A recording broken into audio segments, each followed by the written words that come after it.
taking a second. No problem. Um, I'd like to just start with what's your name and where do you currently work? Real quick. So, my name is Carter Kaplan, and I am the current director of basketball operations for Niagara University women's basketball team. Alright, and how did you get that job? So, um, back in June, I graduated from Drexel University in Philadelphia, Pennsylvania, as a sport management major with a double minor in business administration and sport coaching leadership. As a member of the Drexel community, I was the head manager of the Drexel women's basketball team for three and a half out of my 4 years at Drexel. Um, so all the work that I did with the women's basketball team, along with my co-ops, which we can get into in a little bit, helped me ultimately get the director of basketball operations position. And what's your favorite part of that so Uh, so far, like with it being 2020 and COVID, everything's like a little crazy with schedules and all that. But I would say my favorite part of the job is just staying on the team side, and I love being part of a team, being a coach, and being part of a program that we're trying to win when we really haven't ever won before. far? With Corona and stuff, how has that changed sort of like the sports management field and your job and you specifically? Can you say that question one more time? With Corona, how has the sports management field really like changed and how has that like affected you directly? Um, so obviously there was a time that sports were not a thing during Corona, and everyone was on a break um, because of A, Corona, and B, the racial injustice that was going on across the country that's still ongoing. Um, but it's specifically in my position, um, our conference, the Metro Atlantic Athletic Conference, um, we were the first ones to come out with our conference schedule. And over the last week, 2 weeks, I would say they came back on that and saying they're changing the schedule just because of COVID. And so all of the practice schedules that I had planned, all of the buses I had set for our road trips, all the hotels I had for our road trips, all the meals are all changing. So it's making me do double and triple the work, which takes away from my film time, which takes away um, from everything else, along with um, all the protocols that we have to follow now. So currently, we're being tested for COVID-19 once a week. Um, and once we start playing games, we're going to be having to be tested 3 times a week. Um, and so having to manage all the protocols that Niagara University has implemented because of COVID, the NCAA, especially the Division One Council, has implemented um, to ensure that we're keeping our student athletes, our coaching staff, and everyone involved safe while being able to compete in the sport that we love. Getting tested 3 times is gonna be like everyone that's involved, or is it just like the coaches and like the players? So right now, we're in what we're calling a bubble format. So we have our bubble, which consists of our players, my coaching staff, my team managers, and the people that are considered in the bubble are everyone that we come in contact with. So knowing that there's various relationships within the team, the significant others are part of that and have to manage. So being able to make the conscious decisions of what someone's going to be doing has an effect on our program. And you've probably read that there's been programs that have taken pauses and especially like in college football right now, how players and coaches are having to quarantine. So not getting into specifics, but been having to maneuver how we handle pauses, how other schools are handling pauses and quarantine life and everything, but really knowing everything that we do right now affects one another and if we're going to be able to get a season in. Yeah. And then what are the different differences between Drexel and Niagara? Um, More on the academic side, I believe Drexel has obviously proven itself to be a top academic institution following the co-op programs and the intensive academic courses in which Niagara still is a very good academic school. Um, and don't want to take any credit away from Niagara. It's just a very different atmosphere being Drexel being in the heart of a major city in Philadelphia and Niagara University being pretty much on the border of Canada and Niagara Falls, New York. Um, Academic or athletic wise, um, we're in two different conferences. Drexel obviously being in the Colonial Athletic Association, the CAA, and Niagara being in the MAAC Metro Atlantic Athletic Conference. Both mid-major conferences, and various sports are better than each other in whatever, but there's definitely a difference with obviously who we're playing for our conference schedule, but still lining up and not getting too far into detail. Just there's various facility wise that are different just because of endowment and the donations and the donors. The facilities are somewhat different. And then so you spent like 2.5 years with Drexel, so were you planning to stay with them once you graduated, or were you like always looking like somewhere else, or like how did you get the job? Um, so knowing what I wanted to do and working in sports, I always knew the mindset that to be a coach,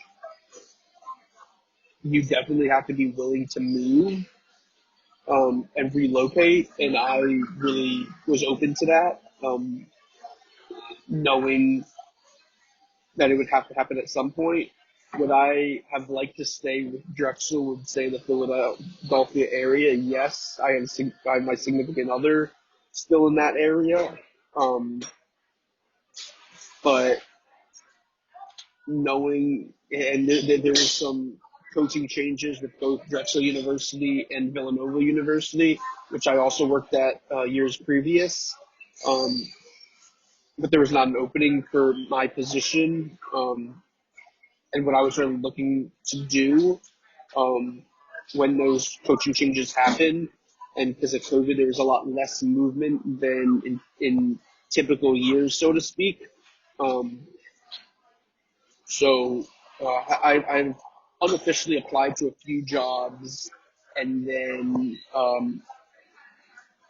one of my colleagues and friends, he messaged me on Twitter and actually then texted me about a possible job opening for the director of basketball operations position at Niagara.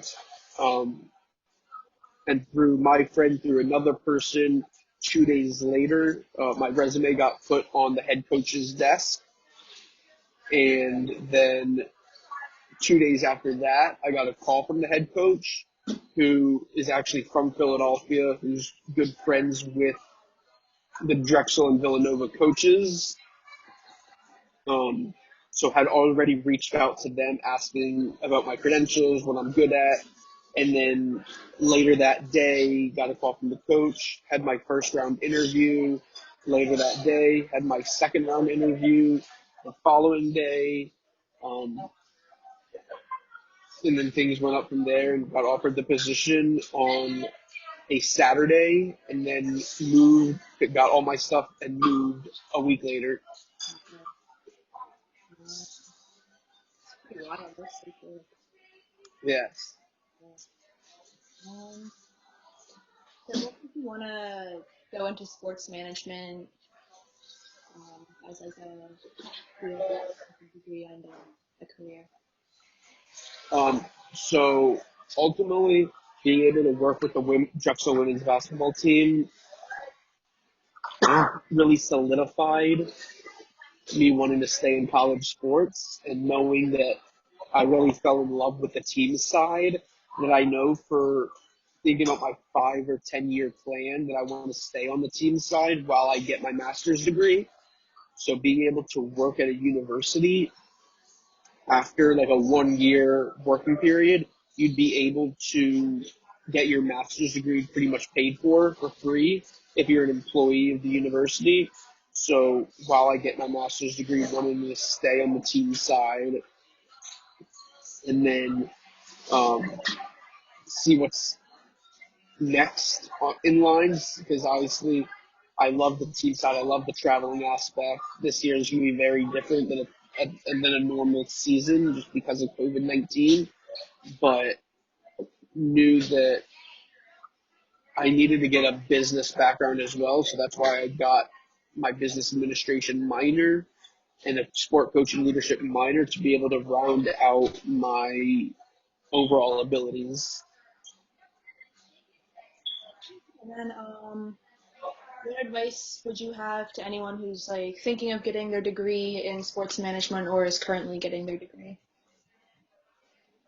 I would say, obviously, getting the degree is the important thing, but try to get as much internship or outside of the classroom experience that you can with all of my co-ops and my experience with Drexel women's basketball. That made me, that allowed me to get the position that I currently hold, which is definitely a dream position that I wanted right out of college. And to be completely honest, the position that I hold now, it is very rare for it to be quote unquote an entry level job, a first job out of college. Usually it takes a couple of years to get, but because of all of the experiences that I was able to work for during my undergraduate experience, that allowed me and that put me on top of other people who also applied for the position that had, I know for a fact, someone else had already been a Dobo before and was trying to switch programs, so already had that experience as a Dobo. I know another person had coaching experience, and so being able to really work my butt off in my undergraduate studies helped me get it. And you can only learn so much in the classroom, but really taking that, what you learn, and bringing it to an internship, an externship, volunteer work. And I'll be honest, all of my experiences with Drexel, with Villanova, with Temple University, with University of Pennsylvania, they were all volunteer. So I wasn't making anything. But it's knowing that the end goal for once I graduate will lead me to my dream first job. Great. Oh, there's one question.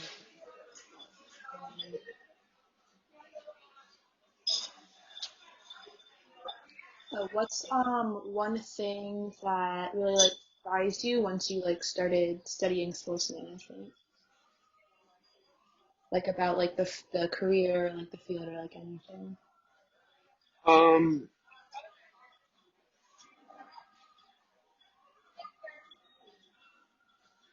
I don't want to say how much goes into it, but there's various components that I didn't know played a significant role in what goes on. If it's more of the facility side, or more of the business, or more of the um, partnerships and sponsorships. It, it's a whole troop that has to do it. And right now, being that middleman of staying on the administrative side and the coaching side, really get a good piece of everything that takes place in the college realm. Right, and then for the final question, what is your like dream position, and like where would you want to be in like 10 or 20 years? So my dream position is I want to be an athletic director at the college level. Um, knowing that I feel like currently I'm on the right track to it, being able to be a director of basketball, being a director of basketball operations, having that position, I get both sides of things. I get to be a college Division I basketball coach. I get that piece of wanting to stay on the coaching side and the basketball side, but also being that middleman between the coaching staff and the administration, the athletic director, the senior women's administration, and being able to learn more of the administrative side, which will help me lead to be able to network and outreach all the people that I need to be a successful athletic director. So in 10 years, that's the goal. That would definitely be a young athletic director, but knowing I'm on the right path and having to continue strong, because in just going off women college Division I basketball, so for the most part, there is no director of basketball operations position at the Division II, Division III, JUCO, and AIA levels. It's pretty much just a Division I position, and especially because of COVID, there not all programs have the budget for a director of basketball operations position. So if there's about 350 Division I women's programs, there might be around 320, 300, give or take, director of basketball operations positions. So knowing how competitive that is, I'm grateful that I was chosen to be one of them. Um, but knowing it's going to be a lot of work. Nothing's going to come easy, and just keeping on the path that I created for myself as an undergraduate is going to be key in one day becoming an AD. Well, thank you for your time. Um, Means a lot. I know you're super busy and stuff, so Not a problem. If you have any other questions, feel free to reach out. thank you. Awesome. Thank you. See you later.